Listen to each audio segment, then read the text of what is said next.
So today, most people have heard and seen the all-on-4. They've seen that fake pink gum. They always ask, am I gonna see that transition line? No, most of the time, you're not gonna see that transition line. It's up above the lip. But for somebody that might have a high smile line or doesn't wanna have that transition line, there is an alternative, but a lot of people just aren't a candidate for it because they've had periodontal disease and lost bone structure. But for those that don't, they're younger, they don't have periodontal disease, there's an alternative. In the dental world, it's called an FP1. So today, I'm Nick Hansen. I'm gonna get to the point on what an FP1 is.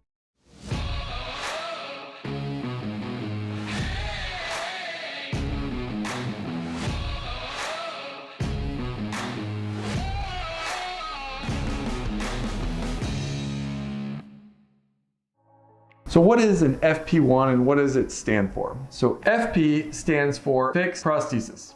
And what everybody understands out there is the all-on-4. But in the dental world, that was actually an FP3, fixed prosthesis 3. And they had to create fake gum. So that is what the fixed prosthesis 3 is. Now, what is an FP1? So fixed prosthesis 1 will be just the bridge. So no fake gums, just the bridge of teeth. So there's no fake pink at all in the prosthesis. So in between an FP1 and FP3, there's an FP2. So that's gonna be a little bit longer teeth and have maybe a little bit of fake pink gum in between the teeth, but not on top. So it's just longer teeth with a little bit of fake gum. But FP1 is real neat because you can't tell that they're fake because it's coming right out of the gums. Whereas with an all-on-4, you lift your lip, you can see that transition line of the all-on-4. So the FP1 is really neat because where in the all-on-4, the FP3, we have to reduce bone to make space for all of the parts and pieces, the abutments and the screws and everything. We have to make space and we have to make that fake gum, but it works for a lot of patients. So a lot of patients are candidates for an all-on-4 FP3, but not necessarily a candidate for the FP1. Reason is, most patients lose their backbone first. So they lose their teeth in the back, their molars, and over time our sinuses end up dropping and we lose that ability to put an implant back there. So we have a little divot in the bone in the back, and so that's why the all-on-4 was a great option for them. We're able to angle implants towards the back and load up a prosthesis that gets us back to our molar. And so that's why all-on-4 became real popular. We got those angled abutments so we can angle our implants back and then bring those abutments straight so that we can then put the prosthesis on and get it all the way to the back.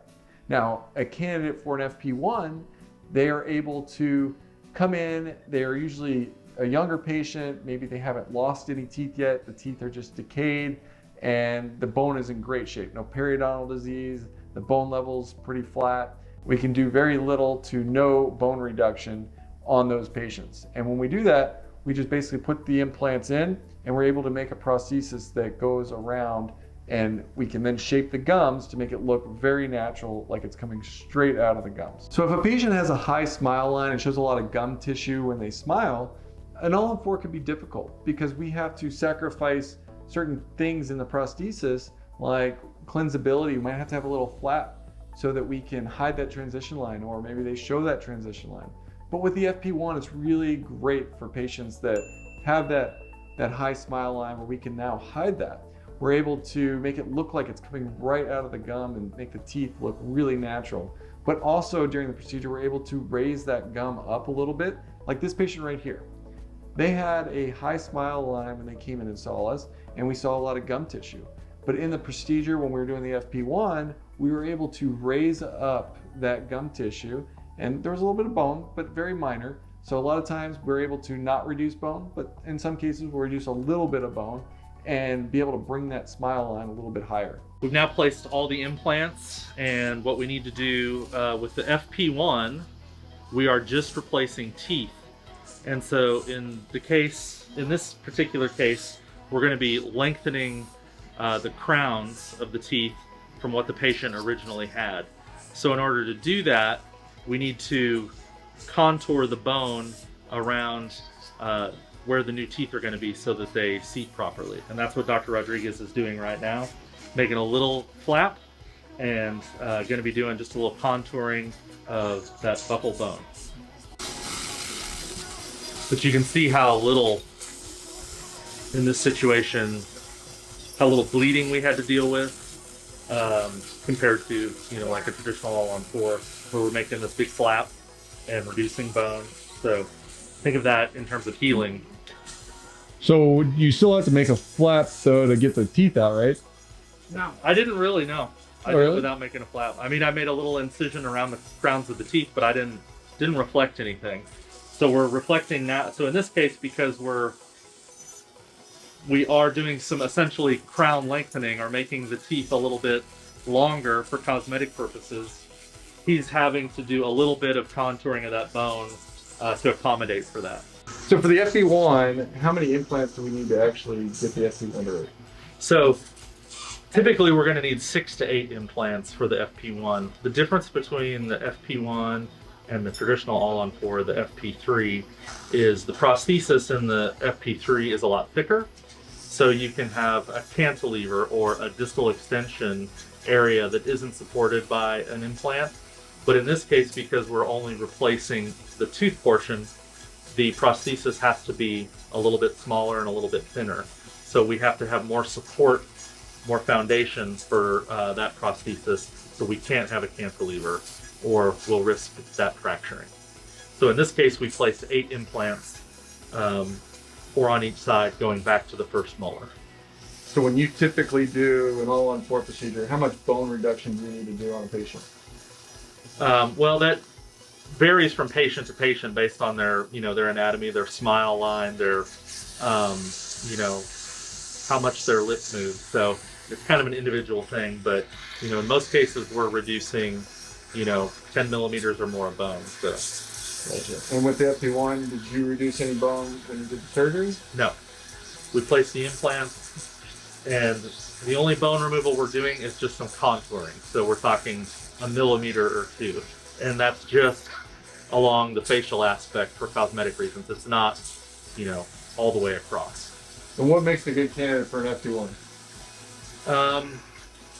Well, number one, you have to have, you know, a good amount of bone present. So someone with significant periodontal disease is probably not a good candidate who's already lost a considerable amount of bone. So people who have good bone structure, but maybe their teeth are just really decayed, but the foundation is really good, that would probably be the ideal candidate. Cool. And when you spin his blood, what's it doing? So we are making platelet-rich fibrin. So essentially it's just taking the patient's blood and spinning it in a centrifuge and separating the red blood cells from the platelets and the white blood cells.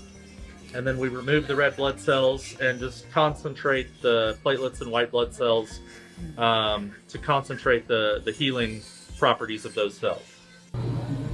So you putting cylinders in them? Well, I already picked it up, so I'm just reshaping the critical and subcritical zone, which is like the part that is in the gum area. So I gotta add, and then I'm gonna remove and reconturn. It goes here and then goes down? Yeah, and then there, and then here, because here is not tooth, so I'm gonna let the space of the tissue can grow here. So it's gonna look like coming from your natural gum area. I have to reconturn all that, so we have in a specific way, like teeth from here go like straight, and then right here goes like concave. So it's like from here, teeth are like this, and then the part that is in the gum area, it has to be concave like this. So it's kind of emerging like. So let's see, right. So that all went straight in. So let's see both. Yeah, all of them are straight abutments. Oh, because there's no angle, right? Yeah. Oh, okay. Okay. So the CVCT has 4% of discrepancy. So when we merge this plan with the computer, the CVCT has a discrepancy that is we are not able to pick them up already beforehand. So it's got an error of 4%? The CVCT, it has a discrepancy. Like the image, a panoramic view has a maybe about 10 to 15% discrepancy. Oh wow. So the it's CT 4% from image to image. So if you take 2 images. No, it's just No, from image. Like let's say you have a CT and I check your CT. Your CT is gonna have a discrepancy of what you have in your mouth reality on what I'm seeing Like here. size-wise? Yes. Or... Like let's say your bone is like 10 millimeter length, and we measure that in the CT. It's a discrepancy of 4%. It depends also like calibration and all that.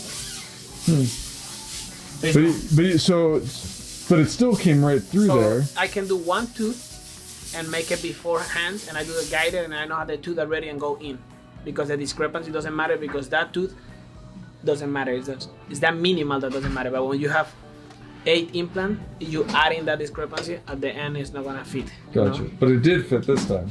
No, but I pick it up them. So I have it like the cylinder going there and a space. Oh, and then you filled in the and space. then fill it and pick it up in the mouth. Got it. We can have it like before like patient come like ready here. So if he plays implant, we place the abutment and we go to screw it in, it's not gonna fit. And I already I did it with the patient sleeping, so I don't have to be asking I open, and because I already prefabricate this based on the horizontal line, based on his smile. So I have most of the information, and I use the palette that you see that the palette is like very accurate here. Yeah. To put it in, so I don't need to see like, since I make this hole here, so I can make sure when I put it in the pallet, everything is touching there. If I don't reduce the bone that I was doing, this part will touch and it won't let this touch. So if you wouldn't have used the robot, you would have had to wake him up to do the pickup. Kind of, yeah. Okay. I'm guessing a lot. Gotcha. So we have to plan for an FP1 case a lot more than we have to plan for an all-on-4. The all-on-4 gives us more room for movement when we do put the teeth on. There's a small hole that is created in the all-on-4 prosthesis, so that when they go put the teeth on, we have some variability that we're able to adjust for. With the FP1, the bridge is a lot smaller than the all-on-4, so we don't have as much wiggle room to play with, so we want to be very precise.